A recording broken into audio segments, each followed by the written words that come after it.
All right, guys, we're going to go ahead and get started here. Take your time back there. Good seeing you guys.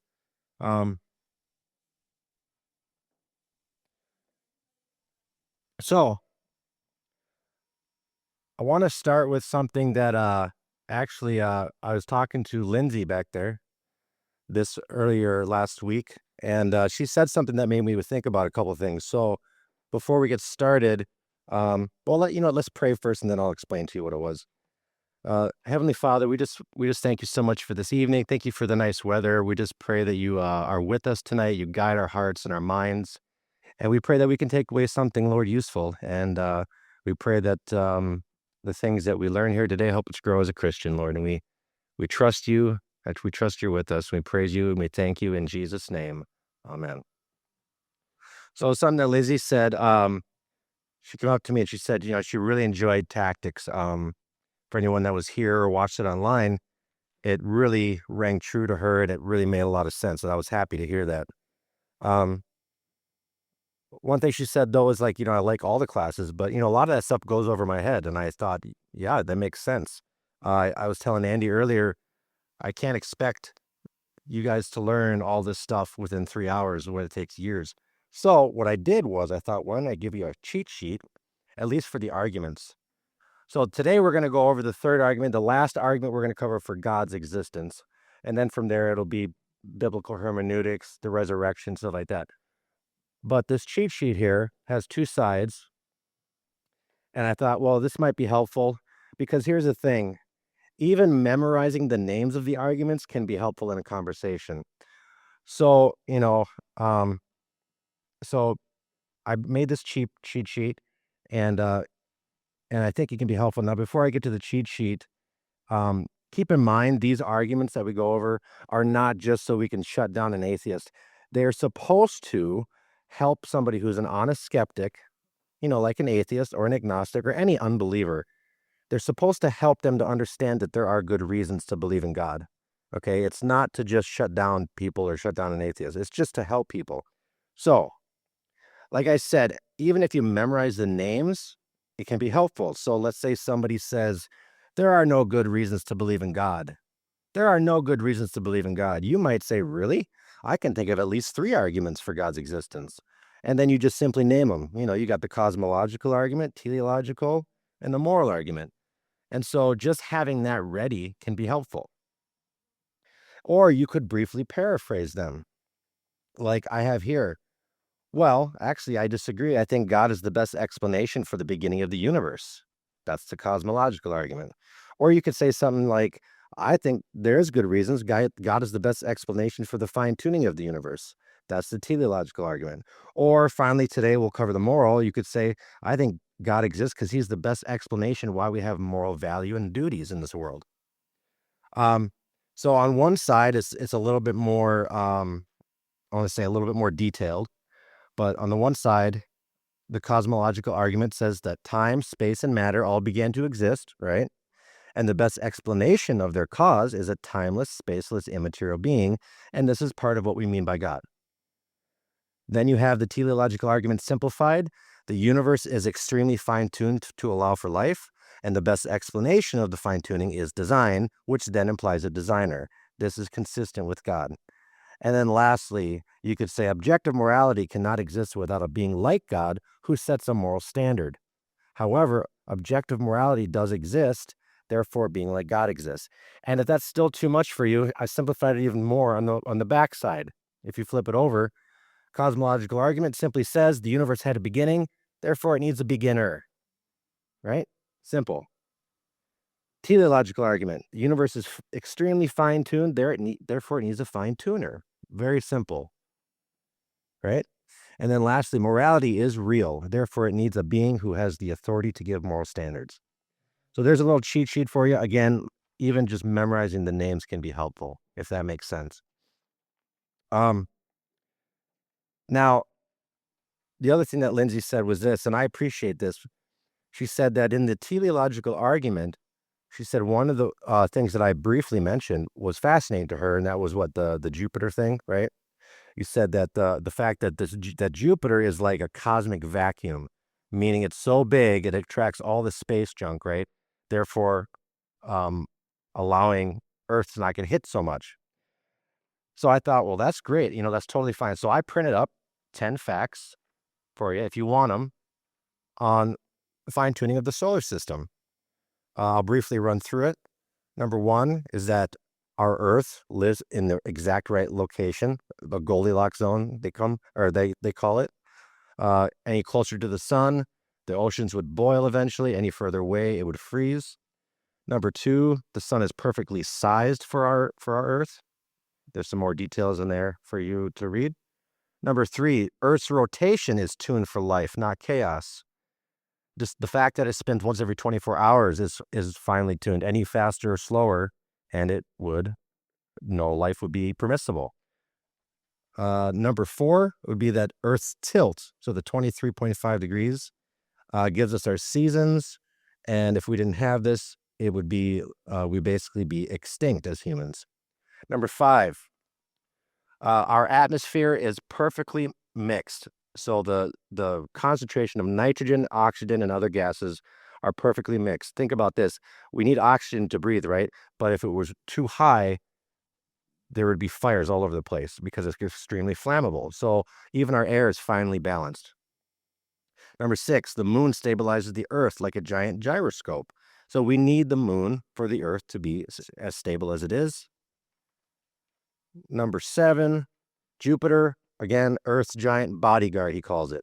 300 times the mass of the Earth. It protects Earth from all these comets and asteroids. Number eight, water, God's miracle substance. Water is one of the strongest and most finely tuned substances in the universe. Life on Earth depends on it. And we don't find water very often in the universe. Number nine, the solar system runs on reliable, discoverable laws. And then lastly, he just sums it up by saying our creator became like his creation. So I thought it was some cool facts, for you to have in your back pocket. Now, the reason why, again, I didn't cover all that stuff before is because, like I said, if you understand and get to the bottom of the design of the universe, it goes way back even before the solar system. So from the very beginning, it was fine-tuned. But that was a good thing you brought up. I'm glad you did. So there's a cheat sheet for you and some solar system facts. Now, yep, no problem. So we want to get into the moral argument for God's existence. And this one, keep in mind, I have found, and I've heard others say this, that is probably the most powerful for most people. Why? Because it has to do with morality, which we face every day. Not everybody talks about the scientific facts of the universe every day, right? But the moral argument is not scientific. We'll go into what it is and why it's powerful. But before we do, here's the moral argument. So before we do, we have to define some terms, again, so we're on the same page. Questions at any time. All right. I'm trying this new PowerPoint AI thing that Rob uses. I don't know if I like it, but we'll see. So in your notes, underneath the moral argument, defining some terms, we're going to talk about intrinsic value versus extrinsic value. What does this mean? Well, intrinsic, you have that word in, it means it belongs naturally to something, right?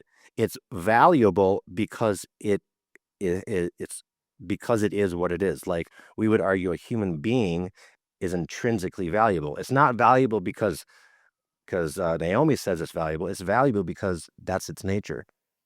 Extrinsic would be, it's not part of its essential nature, but it's something coming from the outside. So we give things value, right? And that would be extrinsic value, meaning that its value comes from an outside source, not because it is what it is. So here's a couple examples. Human intrinsic value is the inherent, inalienable worth a person possesses simply by being human, and it's independent of their utility or what they can provide for society. It's independent of their achievements or their social status or their external validation. It signifies that individuals are valuable in themselves or as an end in themselves rather than merely an ends or means to an end, right? So human intrinsic value, in means that it's yours from the very moment you begin to exist. simply because you're human. That's why you have value. Now, human extrinsic value, human extrinsic value would be something like worth that's assigned to a person. So you're valuable to me, so I'm going to give you some kind of extrinsic value. But it's based on external factors like utility, what you can provide, what you can do, what you can achieve, right? These are values derived from social approval, from fame, material rewards, or economic utility serving as a means to an end. So one is saying, intrinsic is saying you have value simply because you're a human being. Extrinsic value would say you only have value because, let's say, I say you have value or you have value to me. Does that make sense? The difference? Does it? I'm struggling. Okay. All right. Up for well, I didn't know you were getting into human intrinsic and extrinsic. Yeah. But when I just looked at the first two words, I said water versus art. Water versus art? Water is valuable because we need it to live. Art is valuable based on who thinks it's worth more. Yeah, kind of. I mean, I would say, I'm trying to think of another example. Basically, let's say there were no other human beings alive. Only you existed. Would you have value? Well, I believe you would because God created you, right? That means you have intrinsic value, meaning it doesn't matter what anybody says or thinks about Andy. You have value simply because God made you. But to say you have extrinsic value only means that you don't have any value unless society says you have value. Oh, like, okay, you're a celebrity because you can sing and you're beautiful. Right. Okay. So extrinsic would be like value that's placed upon you by society. Yep. All right. So we just want to know what that means because I'm going to be using a couple of these words a couple times. Next, we want to define what is objective and what is subjective. Objective information is based on observable, verifiable facts and is free from your bias. It's free from your opinion, right? It either is true or it isn't true. Now, subjective information is things that are shaped by your feelings or your interpretations or your opinions. Objectives focus on what is, whereas subjectives focus on how it feels. So a couple examples. Objective is something like this. The Twin Towers were destroyed on September 11th, 2001. That statement is an objective fact because it doesn't matter how I feel or you feel, that's what happened.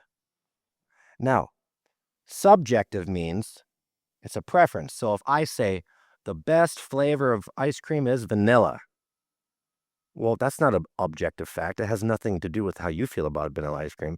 That's my subjective opinion. So basically, we're just talking about facts versus opinions. Okay? Objective is dealing with facts. Subjective is dealing with opinions. Does that make sense? Okay. Again, the reason why we're covering that is because I'm going to be using some of these terms.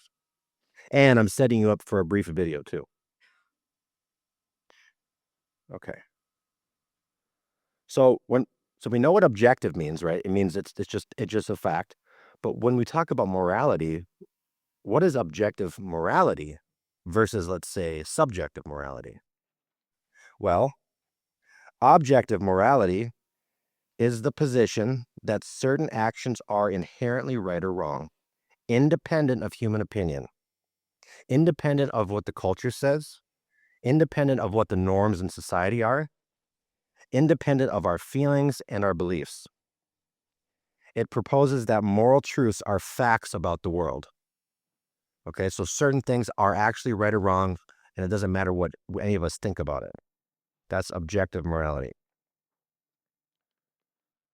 Subjective morality is the ethical perspective that right and wrong are not universal truths, but rather they're dependent on personal feelings. They're dependent on individual opinions or cultural context. So in certain cultures, certain things might be subjectively moral that aren't moral here. It posits that moral judgments vary between individuals and societies, denying existence of a fixed moral law that applies to everyone. So according to this belief, according to those that believe in subjective morality, it may not be wrong for other people in other cultures to, let's say, murder and rape. It depends on the standards they have set up for themselves. Okay. But keep in mind that the vast majority of people reject subjective morality. And they might say it with their lips. They might affirm subjective morals like, my truth is my truth and your truth is your truth. But when you really apply it to their lives, you realize deep down they know there's objective morality. Okay, so the difference again, if there's objective morality, it means it's binding for everybody at all times, and it doesn't matter what your opinion is. Subjective morality says, no, our morals come from society and our opinions. Okay? Now, I define those to set up this brief video, 5-minute video, again, from the same people we listened to before, the same ministry. Now, I want to clarify one more thing before I play this. In the beginning, he's going to talk about, can an atheist be a good person? I don't want you to think too deeply about this because we might say as Christians, well, nobody's good, only God. That's true. Although what he's getting at is slightly different. Simply what he is saying is, can somebody who doesn't believe in God do a good action, right? Can they help an old lady cross the street? Can they give to charity? Stuff like that. That's what they mean by, can an atheist be good? So keep that in mind, and I will play the video for you. With the video. Okay, we're going to dive into what they're talking about a little bit more. So, what is the moral argument again? Well, the moral argument is an attempt to show that God exists by showing that objective morality exists. That word objective is very important, okay? Because depending on who you're talking to, they might be thinking of subjective morality. So that's the moral argument. Let's go into the actual argument. What is it? Again, just kind of like our normal arguments, there's a couple premises and one conclusion. In the video, it said, premise 1, if God does not exist, then objective moral values and duties do not exist. Let me briefly define what they mean by moral values and duties. Moral value would be why we were talking about intrinsic value.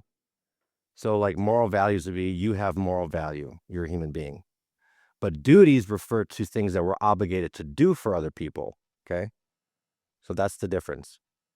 So premise 1, if God does not exist, then objective moral values and duties do not exist, okay? Premise 2, objective moral values and duties do exist. Therefore, it follows logically that God exists. Now, again, with any argument like this, in its formal structure, you would have to defend both premises, right? So let's do that. Premise 1. If God does not exist, then objective moral values and duties do not exist. Okay. So objective moral values, again, means that certain things are really actually morally good or morally evil, right? They're either good or they're wrong. Let me ask you one question. If I were to get really mad and I were to punch my pillow, is that morally wrong? No, it's not really wrong, right? But hey, who wants to volunteer their name for this one? Rhonda does? No. Say I were to punch Rhonda when she comes in Saturday night, she walks in, hey Jesse, and I punch her in the face. Is that morally wrong? Why?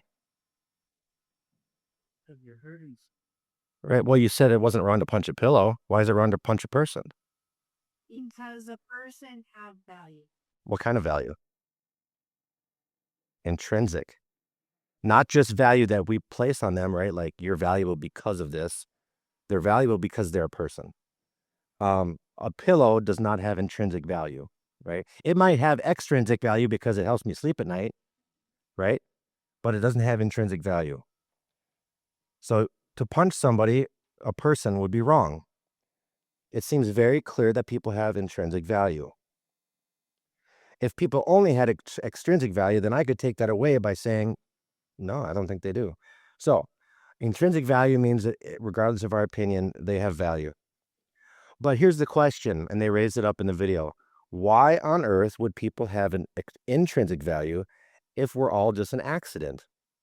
Because on atheism, Here's what basically atheism is the universe popped into being for no reason, the earth formed by chance, and we as people evolved from random molecules bumping into each other.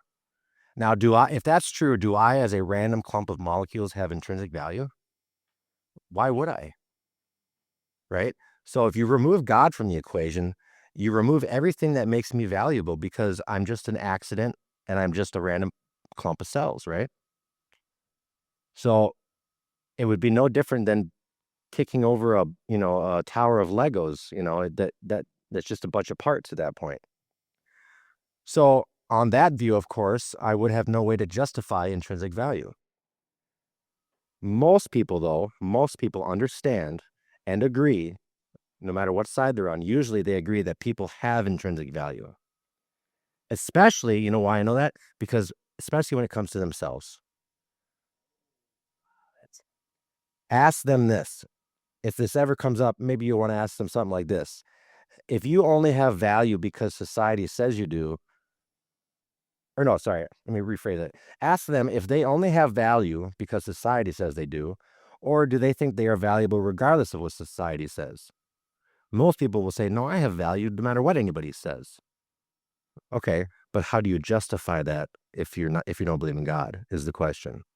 Because if you don't believe in God, again, you were just a random clump of molecules. Okay. So when it comes to people, they instinctively know they have intrinsic value. Well, why would we have moral duties and obligations to one another if God doesn't exist? So if God doesn't exist, why on earth would I have a duty to not punch Rhonda? Why would I have a duty to, care for my children when they're sick? Yep. So the other way around. So I'm just thinking, Yeah, and we're going to talk more about that, but you're right. Sometimes that's the mindset of people is, especially non-believers, would be, well, society has deemed it immoral, therefore it's immoral. Well, wait a minute, which society are we talking about here? Different societies have different values. Okay, so that doesn't really ground any morality. Does a lion have a moral duty to a zebra to not kill it or harm it? No, there's no moral value there. But on atheism, especially evolutionary theory thrives on atheism. But on evolutionary theory, we have no grounds to think that we're any different than these animals, right? After all, evolution is about survival of the fittest, not survival of the most moral, right? So let's say if evolution was true, atheism was true, if I can survive better by killing you and taking your stuff, is there anything really wrong with that? Or is it just you don't like it? On that view, it would be the latter. It would be nothing really wrong with it. It would just be something you don't like, right? So it's really hard. When we go back to tactics, this might be something to keep in mind, especially if morality comes up. If they start making claims that, objective morality exists and God doesn't exist, you're going to have to press that a little bit because it does not follow. So why do objective values and duties point to God? First, I want to say this, and they said it in the video, I'm going to reiterate it. We are not saying that an atheist cannot do moral things. Like I said, they could help an old lady across the street.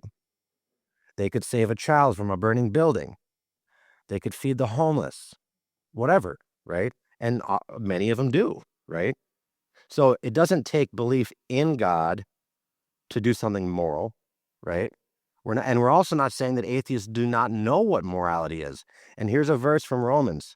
This is very important, that we touch on this. Romans 2:14-15 says this: for when Gentiles, right, who do not have the law, instinctively perform the requirements of the law, or in other words, if non-believers who don't have God's word instinctively do moral things, right, even though they don't have the law, they're a law to themselves in that they show the work of the law written in their hearts. And their conscience, is testifying, and their thoughts are accusing or defending them.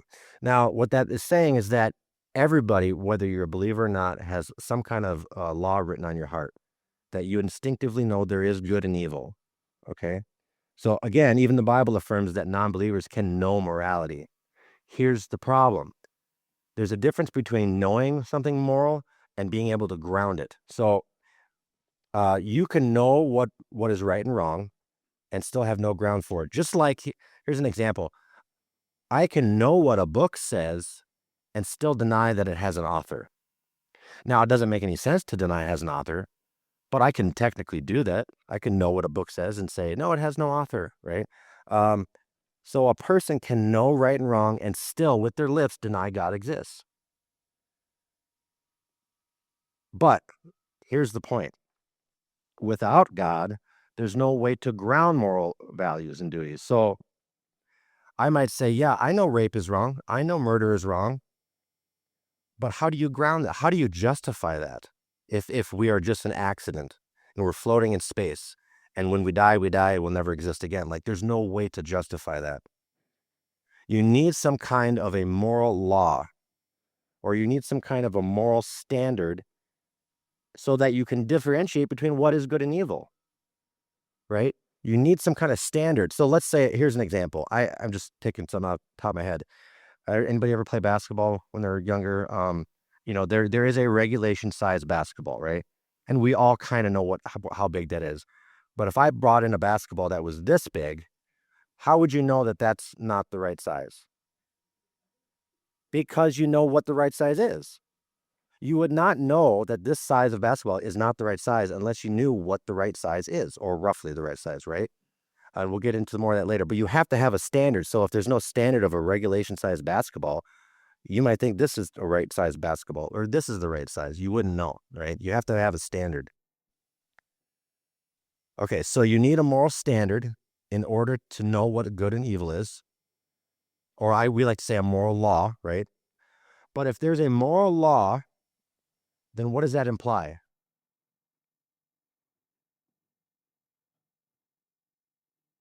A lawgiver. If there's a real moral law, there's a lawgiver. Okay? Again, we've talked about this before. Laws come from lawgivers. No law, no violation. There's no law that says I have to drive a certain speed, then I'm not violating any law by going 80 miles an hour, because there's no law to tell me what the standard is. No speed limit, no ticket. We would have no moral duty to keep a certain speed when driving if there's no law. However, moral duties, moral values, objective moral duties, I should say, are extremely obvious to the vast majority of people. But who or what lays such duties upon us? Now, a few years ago, I did a sermon on evil and suffering, and I touched on how evil actually proves God exists, and I'm going to run through that here right now. Evil proves God. It sounds weird on the surface, right? How can evil prove God? Well, let's talk about it. So just another way of looking at it. So what is evil again? Something that is morally wrong, objectively morally wrong. Or I like this.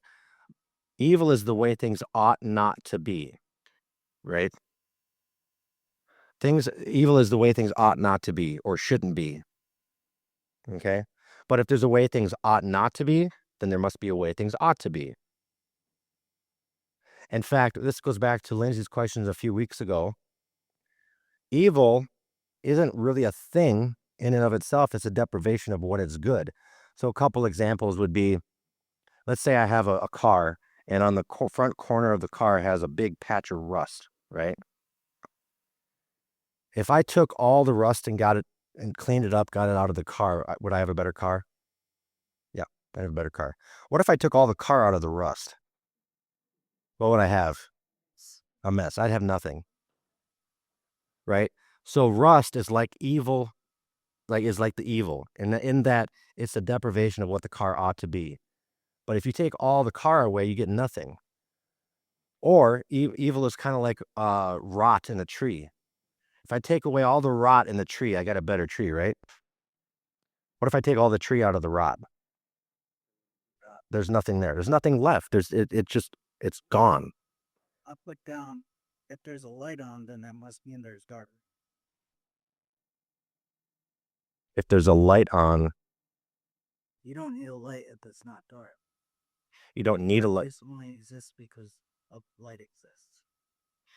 I would say it a little differently. I would say like a shadow, How's the shadow? because technically you could have dark without light, light without dark. But I would say like more like shadow. Like there's no such thing as a shadow unless there's light that's being blocked.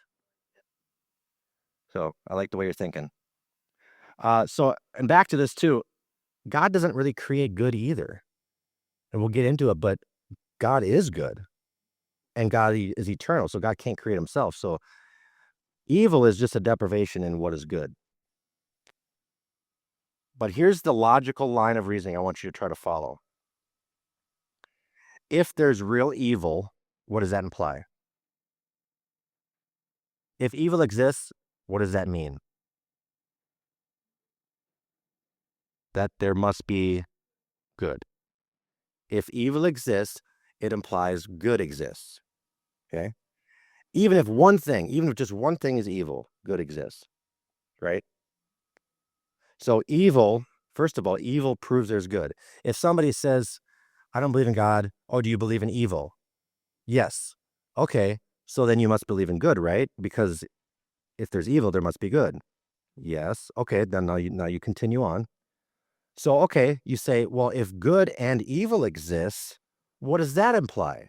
So if evil is real, therefore good is real. So we have good and evil, but what does that imply?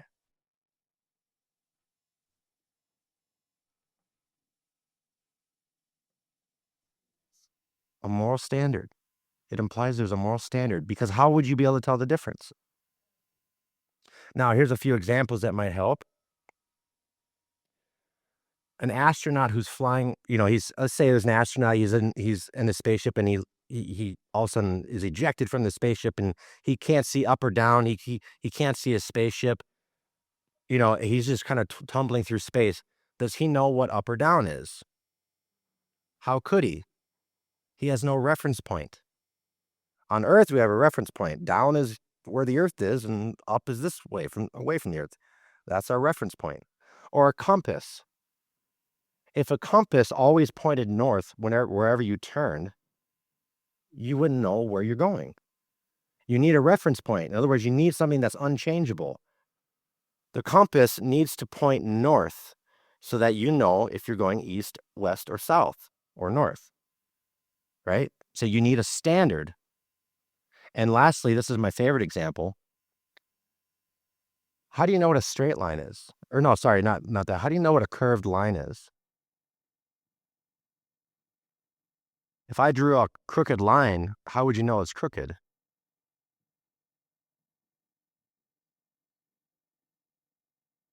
Because you know what? Because you know what a straight line is? Oh, yeah. Yeah. How would you know if a crooked line is crooked unless you knew what a straight line was? The straight line is the standard. And then if you deviate from that, it's crooked. Right?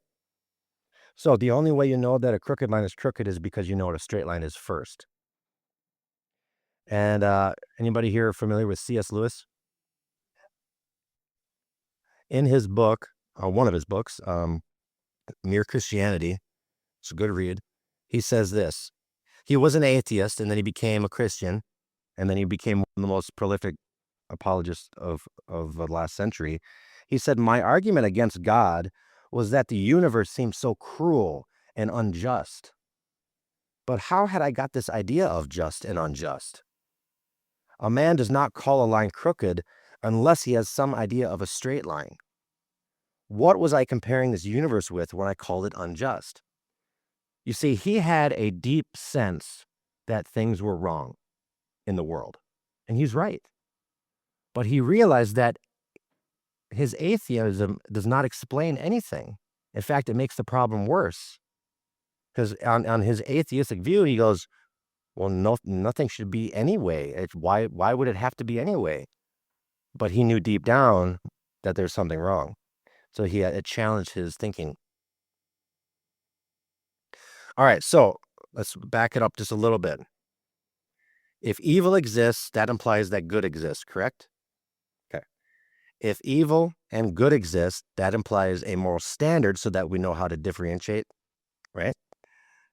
Here's the next part of it is that standard we're talking about, whatever this standard is, it has to transcend humanity. It has to transcend humanity. Why?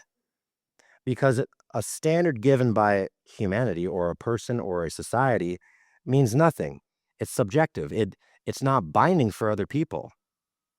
If I say something's wrong, does that make it wrong? No. God forbid. We could make up anything. So my opinion versus your opinion means nothing. That's called subjective. It's not objective. Again, going back to society, some people claim that society dictates morality. Which society? Mother Teresa's or Hitler's? Which society dictates morality? Let's play this out in our head. Let's rewind time and let's say Hitler won the war, right, in the 1940s. And let's say, he brainwashed future generations to kill Jews because Jews are evil. And let's say in 100 years after that, everybody in the world except Jews believe it's good to kill Jews because they've been brainwashed over the generations. Now that society would say that killing Jews is good. But does that mean it's good? No. Why? Because morality cannot come from human beings. Again, what human being or what society gets to dictate that? So morality, objective morality, cannot come from a person or a group of people. It has to come from God's nature. God's nature, we'll talk a little bit more about later, is the standard. His nature is what good is. That's what we mean by good. And any deviation from his nature is evil. So let's say part of his nature is love. We would agree that part of God's nature is love. To oppose that would be evil. Or truth. Part of his nature is truth. To oppose truth is evil. So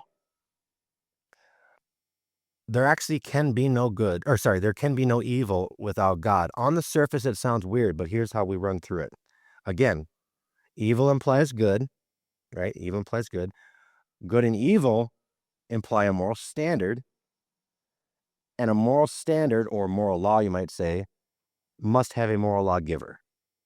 That's how you reason back to a moral lawgiver, right? You say, well, you believe in evil, right? Yes. Well, then you must believe in good, right? Yes. Okay, so then if good and evil exist, we must have some kind of standard or law to differentiate between the two. Yes. Okay, but laws only come from lawgivers. And the moral lawgiver must transcend mankind. Again, why? Because nobody has the authority to give a moral standard. I don't have the authority. You don't have the authority. Something transcendent has to be the authority. And again, God best fits that description. God is a being who has the right and the authority to place such a law upon us. But in a world that came about from no one and for no purpose, there would be nothing morally wrong with anything. Only preferences. I say this sometimes. If I was an atheist, understanding this argument, if I was an atheist, and some do agree with this, but in order to be intellectually honest, I would have to admit that morality is just up to people. I would have to admit that rape, murder, whatever, isn't really wrong. It's just a preference. Because if you think it doesn't exist, it can't exist at all. Otherwise, you're agreeing that morality. Objective morality. Yeah. Yeah. Okay. Yeah. So by me saying, so if I was an atheist again, if I was going to be intellectually honest, I'd have to say, okay, there is real no objective morality. Our morals are more like preferences. They're not binding. I would have to admit that. Although, you know what? I don't think I could live that way. And that's what a lot of people find themselves in is if you ever heard of Friedrich Nietzsche, he was an atheist, but he actually came to these conclusions like life is meaningless. There's no morality. Like, he was actually being intellectually honest, although he was severely depressed, and I think he had a mental breakdown because of it. So evil actually proves God exists. If there's no God, there's no such thing as evil. Nothing ought to be any way. But we know evil is real, therefore God must exist. Any questions on that? Is it kind of making sense? A little bit? Okay. All right, so that was premise one. Premise one, again, was if there's no God, then there's no objective morality. And we went through a bunch of reasons why that's true. Let's go to premise two. Premise two is that objective moral values and duties do, in fact, exist. Okay. So this is kind of more in our common sense and experience, our intuition. Here's a few examples. Is cheating on your spouse wrong? Is it wrong, or maybe it just feels wrong, but it's not really wrong? No, it's wrong. We all know it. Is robbing a poor old man's last bit of money wrong? Is that wrong? Or does it just feel wrong? Or lastly, forgive me, but this is an example that's often used. Is torturing a baby just for the fun of it wrong? Or maybe it just feels wrong. You see, as somebody who does not believe in God, you would have to say the latter. You'd have to say, well, it just feels wrong. Because if you say, no, it's really wrong, now you're saying something that's not consistent with your worldview. Okay? No, everything in our being tells us that these things are really, really, really wrong. Objectively wrong, right? Not based on any human opinion. This philosopher over here, Louise Antony, she is quoted. I'll explain what she means by this, but she's quoted as saying, any argument for moral skepticism, meaning any argument which says that morality is not objective, any argument for moral skepticism will be based upon premises that are less obvious than the existence of objective moral values themselves. Now, what does that really mean?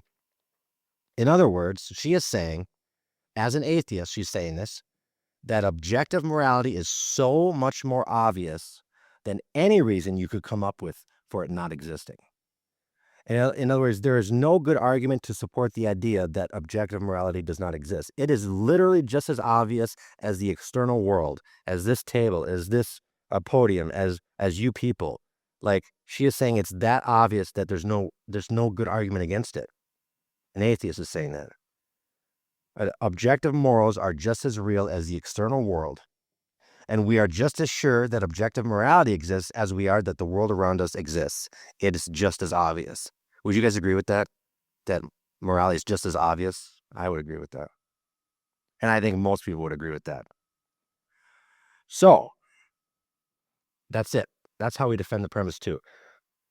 Now, given the first two premises are true, given they're true, the conclusion is, therefore God exists. Okay? That's the conclusion. Let's briefly summarize it again.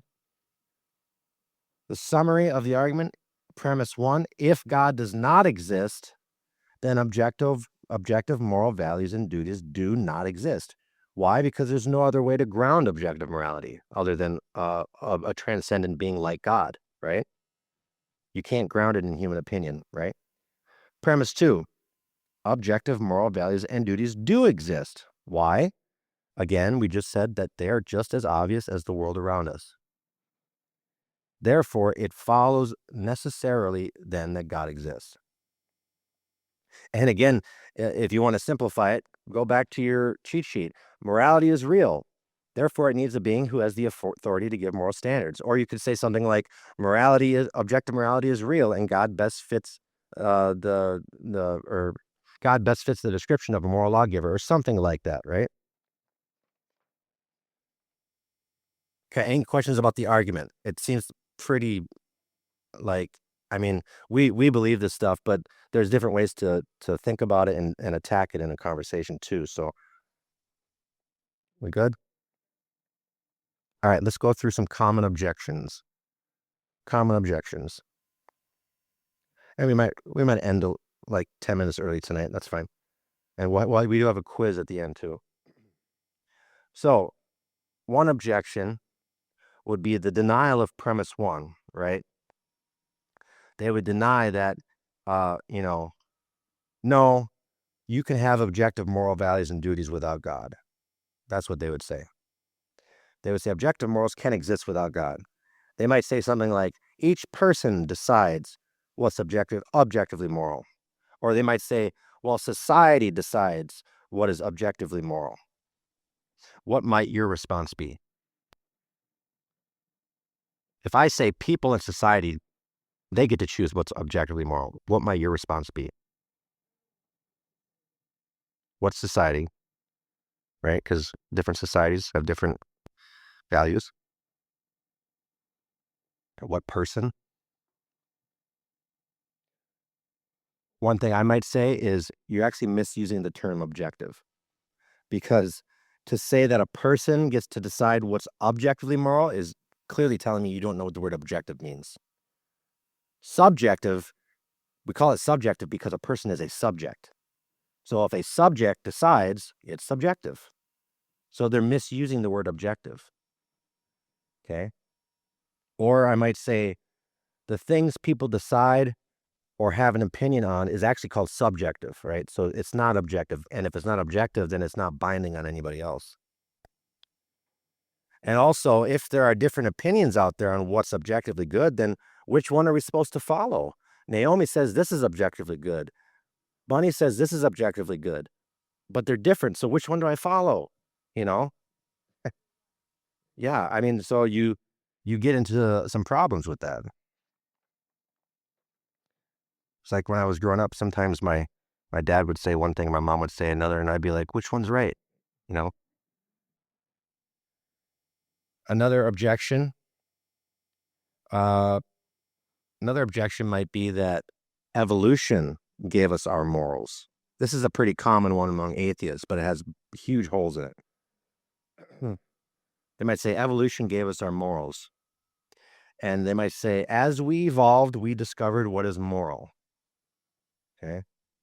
Now, keep in mind, by saying that, they're saying there is a standard of morality. We're just discovering it. We're not inventing it. We're discovering it. Or they might say that evolution has given us empathy so we can preserve our species. Now, here's a common one that people might say. They say, well, whatever preserves our species or whatever promotes human flourishing, that's what is moral. Why? Why humans? Why not apes? Or why not zebra? Like, isn't that kind of being a little unfair? You're saying that if it makes us survive better, it must be moral. Based on what? But let's just sometimes you have to, in order to make a good argument, you have to assume their view is true. So let's just say you're talking to this person, you say, okay, let's assume evolution is true for a second. Well, if it's true, then we would be gradually learning what is moral, right? But that means there's a standard still outside of us. So where is that standard? Where is it grounded in? Okay. Or you might say, okay, since evolution is about change over time, then maybe our morals might change. One day murder and rape might be good. We're just evolving. There's a lot of problems with it. But the bottom line is that evolution does not explain where the grounding of morality lies. The best explanation is that a being like God exists that grounds morality.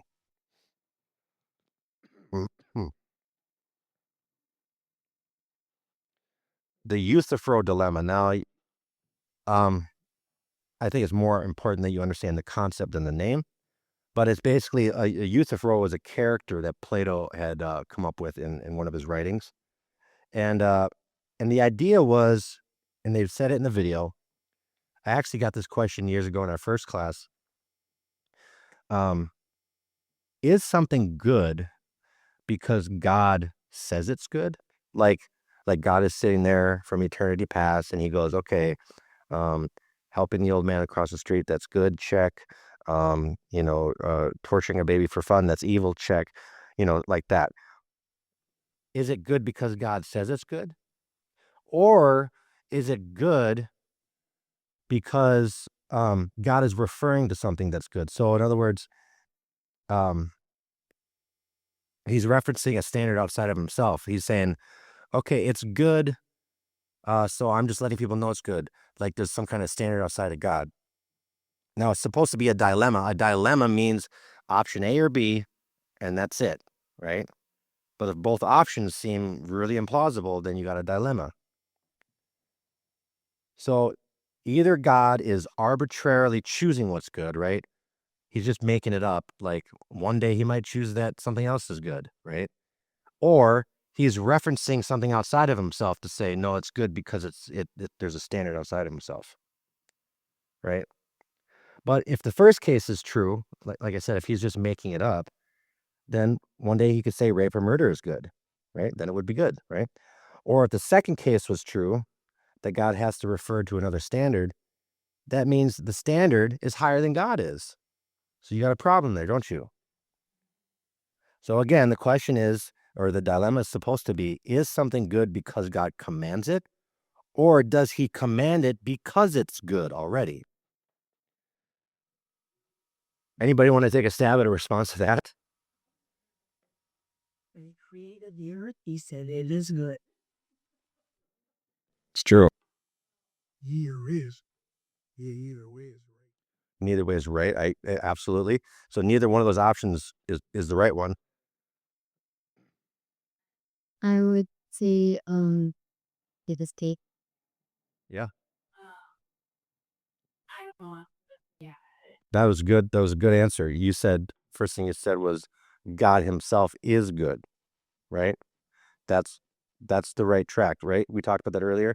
So it's actually a false dilemma because a real dilemma is option A or B, but there's another option here. There's a third option. So that's I don't think people do it on purpose, but when they say dilemma, you make sure is there really only two options? No, there's actually a third option. It's a false dilemma because there's a third option. God's nature is the standard. His nature is what we mean by good, right?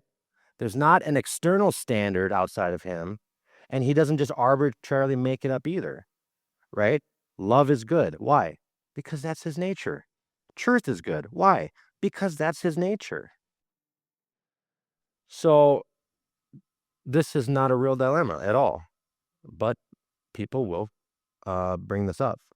And it's funny because this is, no matter how many times it's talked about in society, people still bring it up. But yeah, it's a false dilemma. It's there's a third option that God's nature is the standard. It makes sense? All right, and then we're gonna end a little early, but that's okay. Denial. Next one is denial of premise 2. Okay, so premise 2 says what again? What was it? That objective moral values and duties do exist. So a denial of that premise, they might say, no, objective values and duties do not exist. Remember I said if I was an atheist, I would have to admit that if I'm going to be intellectually honest, right? Because I have no way to ground morality.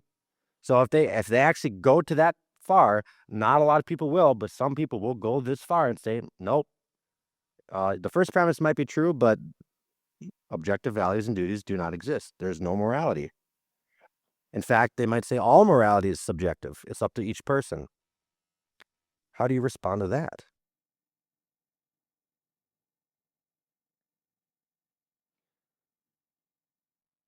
How do you convince somebody that morality is real? It's not just an opinion. That's another way to frame the question. It's tricky, isn't it? We're kind of the extreme. Okay, I like that. What do you mean by that?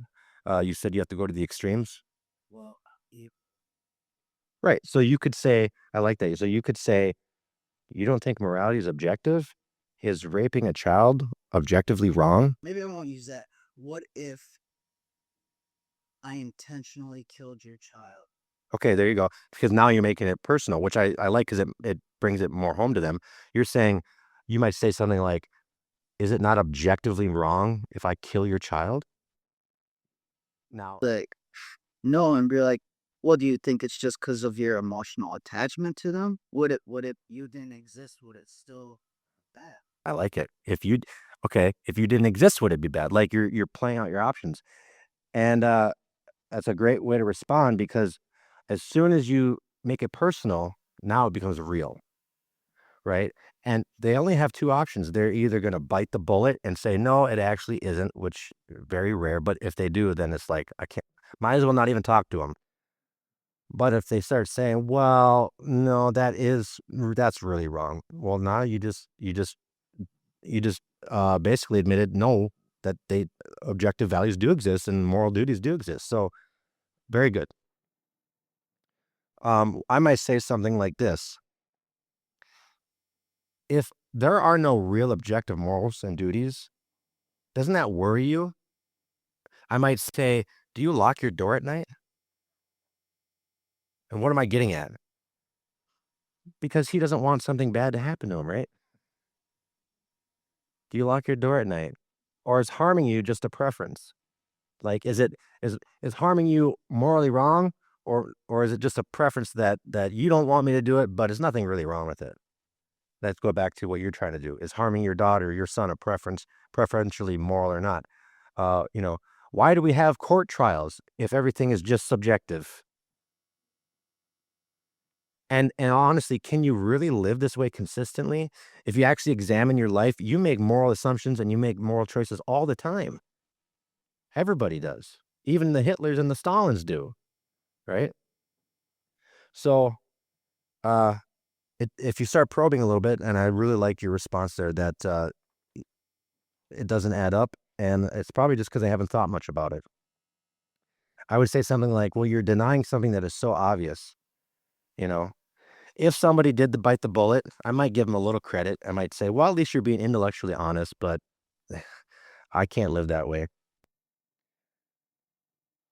And so we'll end here before we get to the quiz. But so there's this dilemma for an atheist that, it's either objective or subjective. And on one hand, they feel the weight of objective morality, right? It's real. They know it's real. And yet on their worldview, they can't be justified. So it's hard for an honest atheist to really wrestle with this. Richard Dawkins wrote a book. He's a prolific author, I should say. He's not a very good philosopher, but he's a scientist. He wrote this book called The Blind Watchmaker. And I use this because this would be an atheist being intellectually honest, although I know for a fact he can't live this way. He says this in the book. He says, in a universe of electrons and selfish genes, blind physical forces and genetic replication, some people are going to get hurt, other people are going to get lucky, and you won't find any rhyme or reason in it, nor any justice. The universe that we observe has precisely the properties we should expect if there is, at bottom, no design, no purpose, no evil, no good, right? No evil, no good, he says, nothing but pitiless indifference. Now, I don't agree with him, but at least he's being honest with his worldview. I mean, as an atheist, again, I'd have to admit that. I'd have to admit there's no good, there's no evil. It's just my preference versus yours. And you're not smart. Stupid. Well, he's not. Here's what I like to say about that. He's not very theologically or philosophically smart. He might be scientifically smart, meaning he knows a lot about science. No, but I would say, well, smart is subjective? Like, if morality doesn't exist and all that, there's no measurement of anything, including our intelligence. Yeah, and he might be intelligent in one area and not another. So yeah. So at the bottom of it, before we get to the quiz, the moral argument again. If I go to the cheat sheet on the one side, I say objective morality cannot exist without a being like God who sets up a moral standard. However, objective morality does exist. Therefore, a being like God must exist. Or if there's a moral law, there must be a moral lawgiver. That's another simplified version. Does that make sense? And are there any questions? Okay. All right, we'll go through this together. Andy, you want to pass these out? Just hand them around.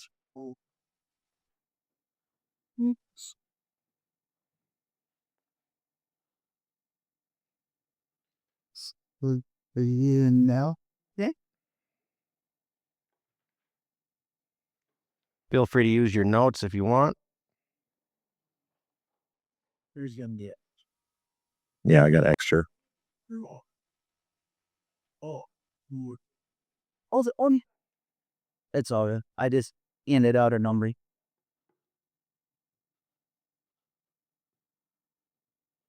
All right. And this one will just you can just raise your hand if you have an answer. Number one, can you guys tell me the difference between intrinsic value and extrinsic value?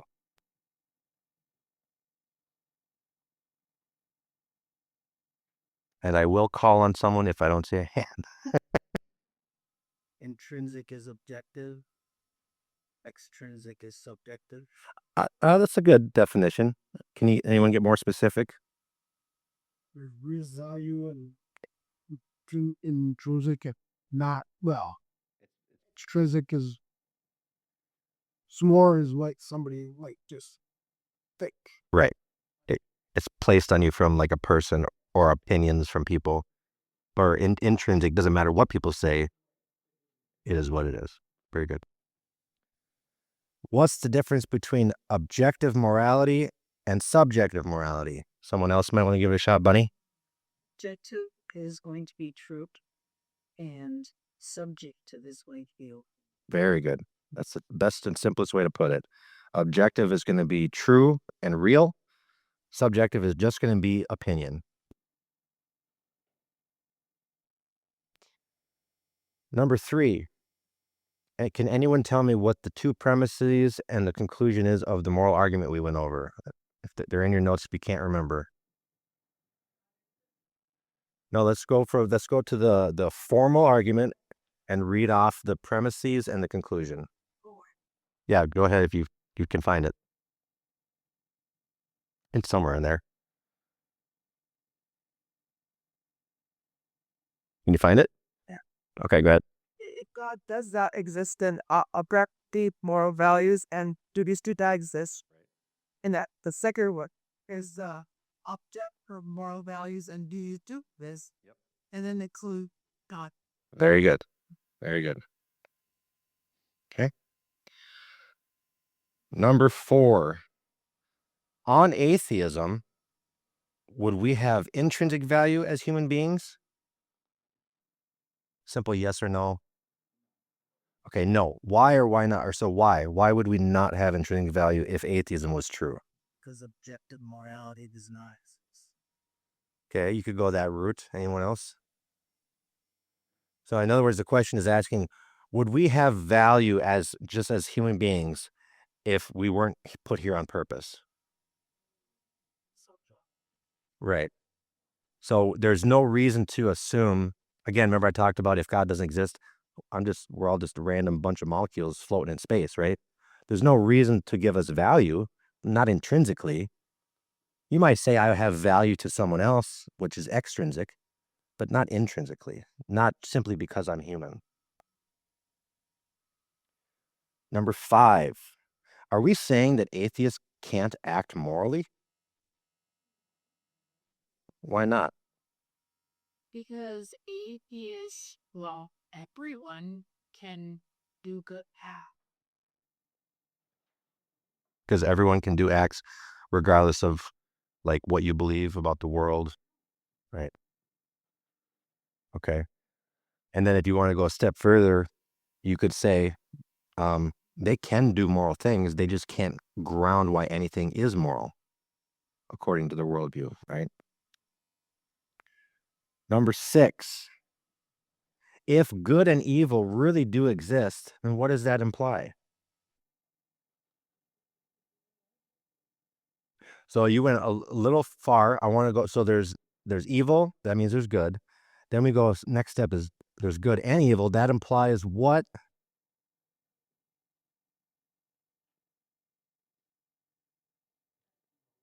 There's a law. And then you can go to a lawgiver, right? That makes sense. So if there's if there's evil, that means good must exist. If those exist, there's a law so that you know the difference. But if there's a law, then there's a lawgiver. Very good. All right. Number 7. Why should we believe premise 2, that objective moral values and duties really do exist? Why should we believe that objective moral values and duties really do exist?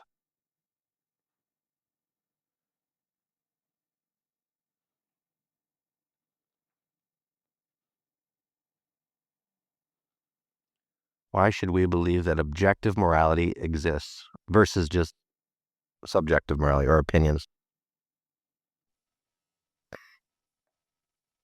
Well, it's not just a feeling.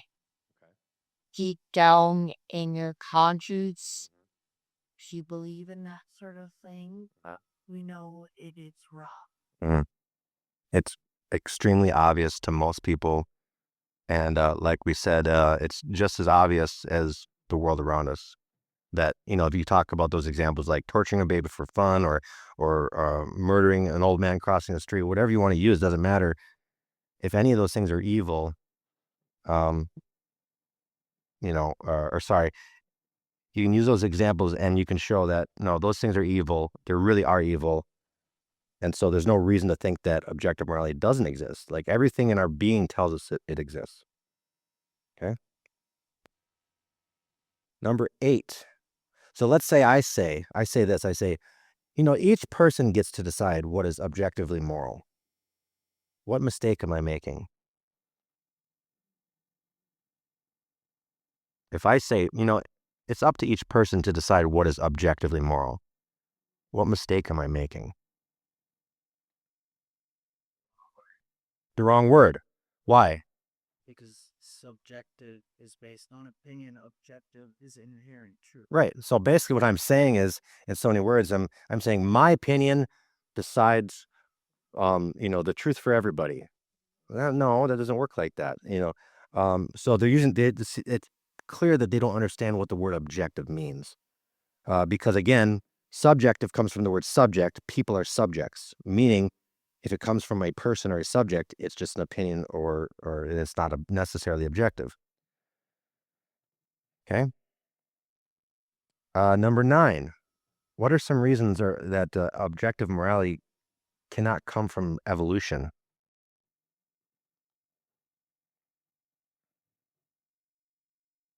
I can think of 2.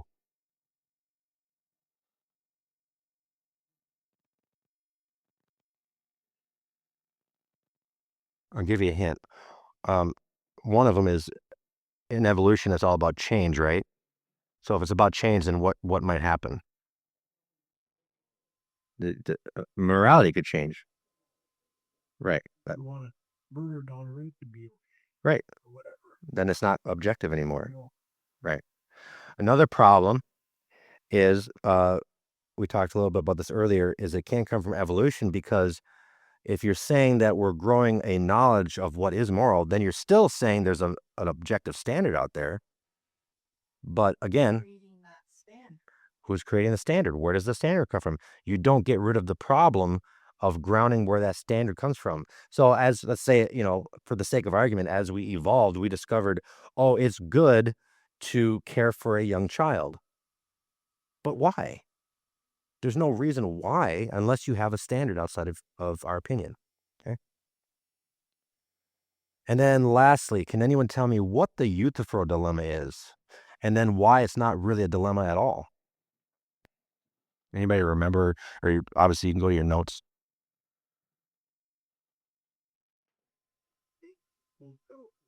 God, it just that Right. So what's the supposed dilemma, they would say? Because they're God would say it's good or good is done because of God, right. but it's his nature. He's Very good. Yep, exactly. So again, does God say it's good? Or sorry, I can't remember how I put it. It was put really well. I want to say it this way. Is something good because God commands it, which is arbitrary? Or does he command it because it's good or is outside of himself? And again, that's supposedly the dilemma, but it's not a real dilemma because there's a third option. And what you said is the third option is that he commands it because that's his nature.